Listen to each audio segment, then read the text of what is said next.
I just want to give a very personal reflection on my deep, deep love for the Most Holy Rosary because it's the prayer that changed my life forever and brought about my real conversion. Strangely enough, the Mass, a real appreciation of Holy Mass as the greatest prayer, came later, and it was through the Rosary that I was led to the Mass, specifically the Tridentine Mass, with all its richness and ritual and beauty. I first began saying a complete Rosary. For me, that was 5 decades.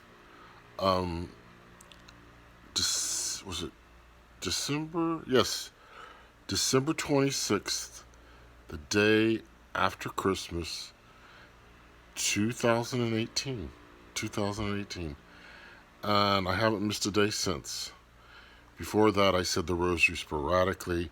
It took me a long time to even get into the Rosary because I always thought that you had to focus on the words and the images equally.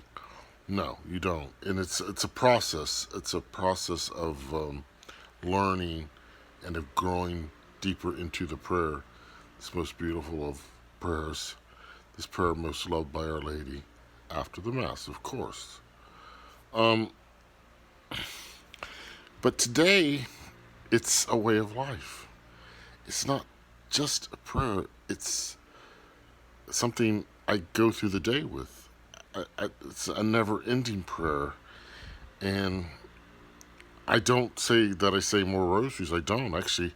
I slow down. I say slower Hail Marys, slower Our Fathers, reflecting more on each word and going deeper into each mystery when I'm praying.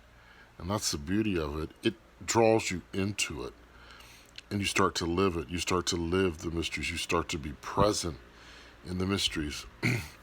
And each bead becomes like a chamber. Say, for example, I'm meditating on the Annunciation.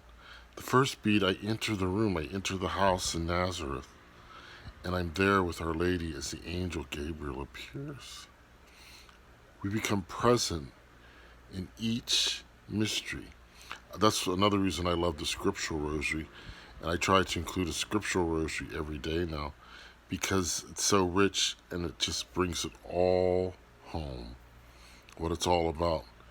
See, that's what people who say the rosary is just repetition, just monotonous, well, they're not saying it right, if they're saying it at all. Prayer has to be focused on. Now, I have distractions. I've never been able to go without distractions, but the thing is, it's like a fly goes by and then the fly goes away. I don't even worry about swatting it, but it is a momentary distraction. Then you go right back into it. There's no sin in that. We're human. That's how the mind operates. But it brings peace. In fact, there's days where nothing is going right, where I'm feeling ill, where things are coming at me, bad things, spiritual attacks even. The rosary is my refuge. I hide in it. It's the ivory tower. It's the house of gold. It's the place to escape to and find peace in the midst of the storm. And I could truly say it brought me to a point where before I was blind to my sin, I was blind to my secret sin, I was blind to my flaws. Now it's all revealed to me through the rosary. And she continues, my queen, to show me through this prayer things that I need to work on, things that I need to change.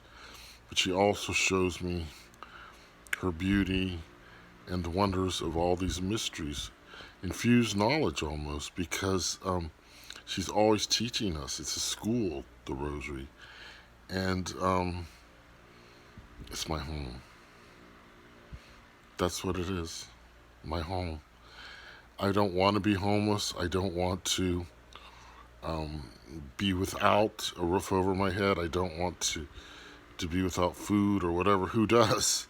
You know, we have certain things that we we we might take for granted. I don't now, but shelter, warmth, all of these things. But I keep thinking, well, if worse came to worse, and there comes a time where we will be persecuted and we may have nothing, if I'm in a prison camp, if I'm in a cell, I don't want to be there, but if I am, the rosary will be my home and my shelter and my comfort and my solace, even if it's not beads in my hands, because they may take those from us. But that's how powerful this prayer is. That's how miraculous this prayer is. It changes lives, it changes hearts, and it will change history. I promise you. We will see through the rosary the triumph of the Immaculate Heart of Mary and the glorious air of peace that she has promised.